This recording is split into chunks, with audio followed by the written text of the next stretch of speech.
There's a new jobs report out from the Bureau of Labor Statistics, and the numbers aren't great. In response, Trump fired the head of the agency. Is this a sign of Trump's growing authoritarianism, or could the numbers really be wrong? Welcome to America Uncovered. I'm Chris Chappell. Before we begin, I just want to give you all a quick peek behind the curtain as to what's going on with America Uncovered. As you're probably aware, we cover some sensitive topics on the show.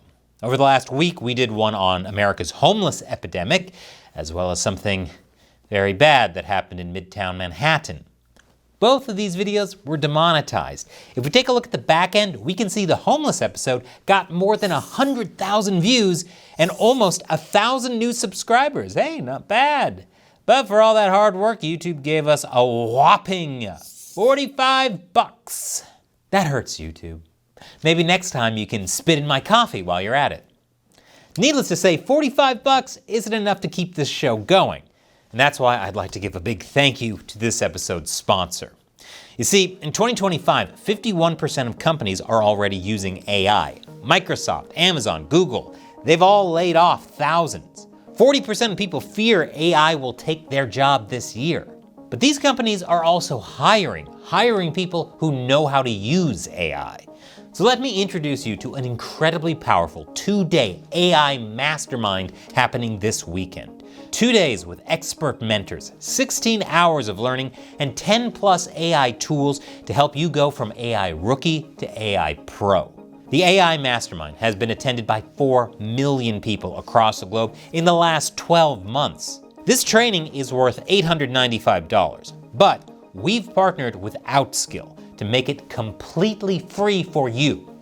You'll learn 10 plus powerful AI tools, how to use AI in Excel to create professional presentations effortlessly, how to develop and use AI agents to do your work for you, and lots more. So clear your calendar this weekend. The training is Saturday and Sunday, 10 a.m. to 7 p.m. both days. And when you attend, you'll also unlock bonuses worth $5,000, including over 3,000 prompts, the 10K a month AI roadmap, and a personalized automation toolkit. So scan the QR code or click the link in the description. And make sure to join their WhatsApp community to receive all the updates. And now on with the show. So on Friday, the Bureau of Labor Statistics released its monthly jobs report. And it showed that hiring slowed sharply over the summer. This came as a bit of a surprise to Trump. For May, June, and July, he was expecting something in the ballpark of 400,000 new jobs. But after revisions for May and June and an initial report for July, he ended up with only around 106,000. Ouch. It's like asking your parents to get you Mortal Kombat for your birthday, so they get you Mortal Kombat on Tiger handheld. Trump took the news badly, and he promptly fired the head of the bureau, saying the numbers were rigged. Now everybody say it with me. This caused outrage! The media called the firing evidence of Trump's authoritarian streak and compared it to Putin's methods for dealing with officials who deliver bad news. Former Treasury Secretary Larry Summers even said it was way beyond anything that Richard Nixon ever did. I don't know about that. Dropping 500,000 tons of explosives on Cambodia would probably rank a little higher on my list, but that's just me. So who's right? Is Trump just a sore loser, taking his frustrations out on hard-working bureaucrats? Is there a conspiracy to make his administration look bad? Or is there a secret third thing? Something that doesn't make headlines because it's boring and only appeals to nerds? Let's find out. On Truth Social, Trump said that before the 2024 election, the head of the BLS lifted Biden's job numbers to an all-time high. But after the election, those numbers were adjusted downward by almost 1 million jobs. In Trump's words, a scam. The thing is, Trump is getting his timeline confused here.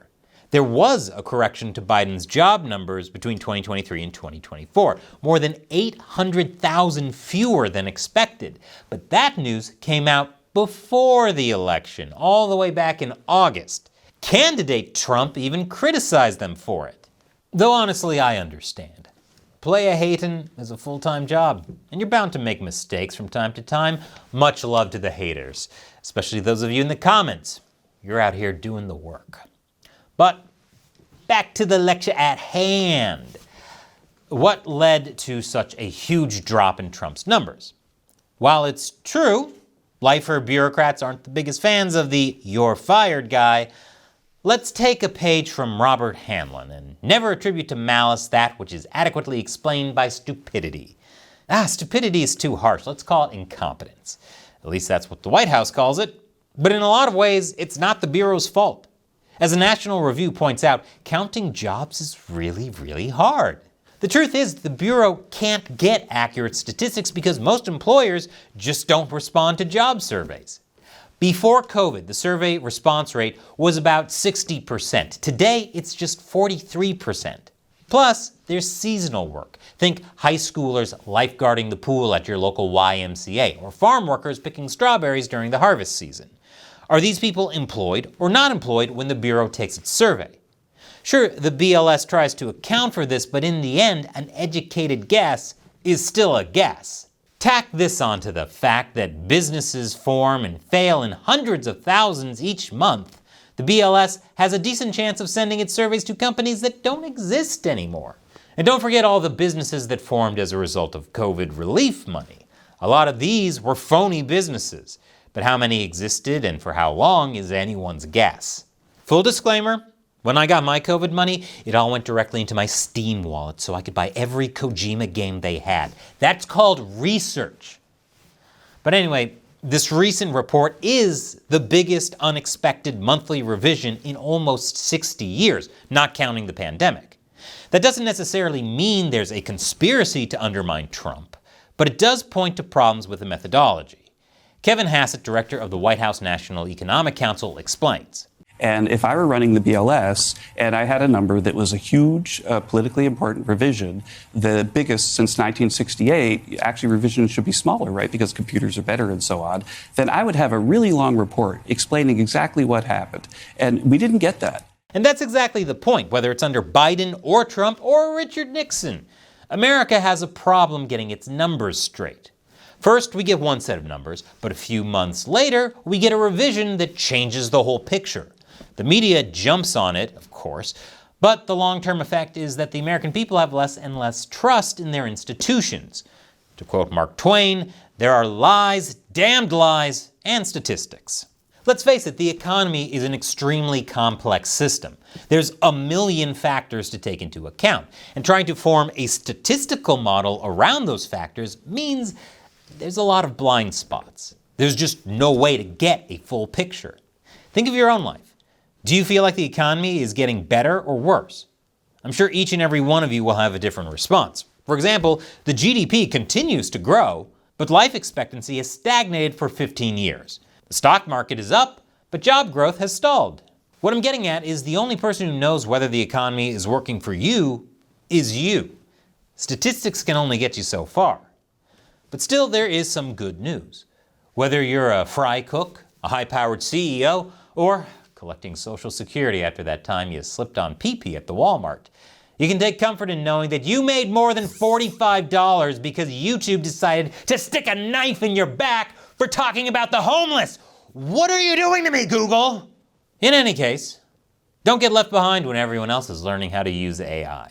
Be one of the first 1,000 people to click below and book your slot for OutSkills AI training this weekend. I'm Chris Chappell.